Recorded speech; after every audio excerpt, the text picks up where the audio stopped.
केंद्र सरकारच्या विविध योजना लाभार्थ्यांपर्यंत पोहोचवणारी विकसित भारत संकल्प यात्रा रत्नागिरीतील लांजा शहरात दाखल झाली। लांजा बस स्थानक येथे कार्यक्रमाचे आयोजन करण्यात आले। या ठिकाणी विविध योजनांचे स्टॉल्स लावण्यात आले। उपस्थित नागरिकांनी या स्टॉल्सना भेट देऊन योजनांची माहिती घेतली। तसंच पात्र नागरिकांनी योजनांसाठी तसंच आभा कार्डसाठी नोंदणी केली। यावेळी लाभार्थ्यांनी मेरी कहानी मेरी जुबानी अंतर्गत आपले अनुभव कथन केले।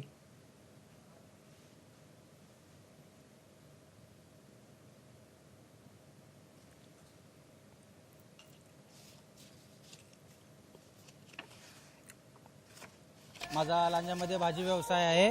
मला भाजी व्यवसाय करण्यासाठी PM स्वनिधीतून पहिल्यांदा 10,000 कर्ज मिळाला आणि मी तो व्यवस्थितरित्या त्याची परतफेड केलेली आहे आणि माझ्या धंद्यामध्ये वाढ झालेली आहे आणि पुढं धंदा करण्यासाठी मला सरकारकडून परत 20,000चे लाभ मिळणार आहे। त्याबद्दल मी सरकारचं अभिनंदन करतो, धन्यवाद करतो।